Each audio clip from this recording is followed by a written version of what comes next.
ಗೆಳೆಯರೇ, ಪ್ರತಿನಿತ್ಯದ ಅಡಿಕೆ ಮತ್ತು ಕೊಬ್ಬರಿಯ ಮಾರ್ಕೆಟ್ ಬೆಲೆ ನೋಡಲು ನಮ್ಮ ಚಾನಲನ್ನು ಸಬ್ಸ್ಕ್ರೈಬ್ ಮಾಡಿ. ಸ್ನೇಹಿತರೆ, ಕರ್ನಾಟಕದ ವಿವಿಧ ಭಾಗಗಳ ಅಡಿಕೆ ಮತ್ತು ಕೊಬ್ಬರಿಯ ಮಾರ್ಕೆಟ್ ಬೆಲೆ ಎಷ್ಟಾಗಿದೆ ನೋಡೋಣ ಬನ್ನಿ. ಶಿವಮೊಗ್ಗದಲ್ಲಿ ಇವತ್ತು ರಾಶಿ ಅಡಿಕೆ ಬೆಲೆ 56,099 ರೂಪಾಯಿ ಆಗಿದೆ.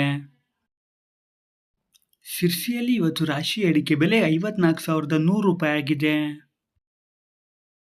ಸಿದ್ದಾಪುರದಲ್ಲಿ ಇವತ್ತು ರಾಶಿ ಅಡಿಕೆ ಬೆಲೆ 54,099 ರೂಪಾಯಿ ಆಗಿದೆ. ಶಿವಮೊಗ್ಗದಲ್ಲಿ ಇವತ್ತು ಬೆಟ್ಟೆ ಅಡಿಕೆ ಬೆಲೆ 63,630 ರೂಪಾಯಿ ಆಗಿದೆ. ಶಿವಮೊಗ್ಗದಲ್ಲಿ ಇವತ್ತು ಗೊರಬಲು ಅಡಿಕೆ ಬೆಲೆ 43,339 ರೂಪಾಯಿ ಆಗಿದೆ. ಶಿವಮೊಗ್ಗದಲ್ಲಿ ಇವತ್ತು ಸರ್ಕು ಅಡಿಕೆ ಬೆಲೆ 94,099 ರೂಪಾಯಿ ಆಗಿದೆ. ರೈತ ಮಿತ್ರರೇ, ಈ ಒಂದು ವಿಡಿಯೋಗೆ ಮರೆಯದೆ ಲೈಕ್ ಮಾಡಿ. ನಿಮ್ಮ ಲೈಕ್ ನಮಗೆ ಡೈಲಿ ವಿಡಿಯೋ ಮಾಡಲು ಸ್ಫೂರ್ತಿ ಕೊಡುತ್ತದೆ. ಹಾಗೆ ನೀವು ನಮ್ಮ ಚಾನಲ್ಗೆ ಹೊಸಬರಾಗಿದ್ದರೆ ತಪ್ಪದೆ ಸಬ್ಸ್ಕ್ರೈಬ್ ಮಾಡಿ ಮತ್ತು ಸಪೋರ್ಟ್ ಮಾಡಿ. ತುಮಕೂರಲ್ಲಿ ಇವತ್ತು ರಾಶಿ ಅಡಿಕೆ ಬೆಲೆ 55,000 ರೂಪಾಯಿ ಆಗಿದೆ. ಯಲ್ಲಾಪುರದಲ್ಲಿ ಇವತ್ತು ರಾಶಿ ಅಡಿಕೆ ಬೆಲೆ 57,621 ರೂಪಾಯಿ ಆಗಿದೆ. ಸಾಗರದಲ್ಲಿ ಇವತ್ತು ರಾಶಿ ಅಡಿಕೆ ಬೆಲೆ 55,829 ರೂಪಾಯಿ ಆಗಿದೆ. ಹೊಳಲ್ಕೆರೆಯಲ್ಲಿ ಇವತ್ತು ರಾಶಿ ಅಡಿಕೆ ಬೆಲೆ 55,799 ರೂಪಾಯಿ ಆಗಿದೆ. ಚನ್ನಗಿರಿಯಲ್ಲಿ ಇವತ್ತು ರಾಶಿ ಅಡಿಕೆ ಬೆಲೆ 56,199 ರೂಪಾಯಿ ಆಗಿದೆ. ಶಿಕಾರಿಪುರದಲ್ಲಿ ಇವತ್ತು ರಾಶಿ ಅಡಿಕೆ ಬೆಲೆ 53,810 ರೂಪಾಯಿ ಆಗಿದೆ. ಸಿದ್ದಾಪುರದಲ್ಲಿ ಇವತ್ತು ಕೆಂಪುಗೋಟು ಅಡಿಕೆ ಬೆಲೆ 35,600 ರೂಪಾಯಿ ಆಗಿದೆ.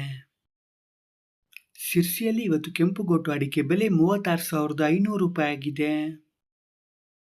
ಯಲ್ಲಾಪುರದಲ್ಲಿ ಇವತ್ತು ಕೆಂಪುಗೋಟು ಅಡಿಕೆ ಬೆಲೆ 37,969 ರೂಪಾಯಿ ಆಗಿದೆ. ಸಾಗರದಲ್ಲಿ ಇವತ್ತು ಕೆಂಪುಗೋಟು ಅಡಿಕೆ ಬೆಲೆ 38,469 ರೂಪಾಯಿ ಆಗಿದೆ. ಸಿದ್ದಾಪುರದಲ್ಲಿ ಇವತ್ತು ಬಿಳಿಗೋಟು ಅಡಿಕೆ ಬೆಲೆ 35,899 ರೂಪಾಯಿ ಆಗಿದೆ. ಸಿರ್ಸಿಯಲ್ಲಿ ಇವತ್ತು ಬಿಳಿಗೋಟು ಅಡಿಕೆ ಬೆಲೆ 37,900 ರೂಪಾಯಿ ಆಗಿದೆ.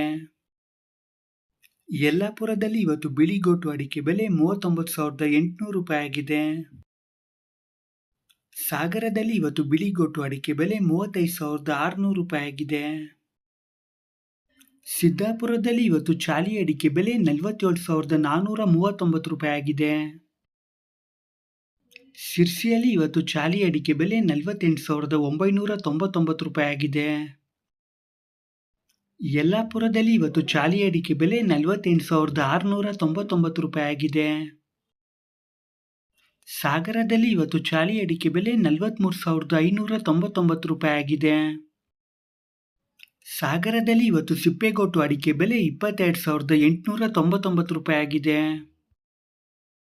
ಕುಮ್ಮಟದಲ್ಲಿ ಇವತ್ತು ಚಾಲಿ ಅಡಿಕೆ ಬೆಲೆ 48,898 ರೂಪಾಯಿ ಆಗಿದೆ. ಹೊನ್ನಾವರದಲ್ಲಿ ಇವತ್ತು ಚಾಲಿ ಅಡಿಕೆ ಬೆಲೆ 44,000 ರೂಪಾಯಿ ಆಗಿದೆ. ಈ ದಿನದ ಕೊಬ್ಬರಿ ಮಾರ್ಕೆಟ್ ಬೆಲೆ ಎಷ್ಟಾಗಿದೆ ನೋಡೋಣ. ತಿಪ್ಟೂರಲ್ಲಿ ಇವತ್ತು ಕೊಬ್ಬರಿ ಮಾರ್ಕೆಟ್ ಬೆಲೆ 33,516 ರೂಪಾಯಿ ಆಗಿದೆ.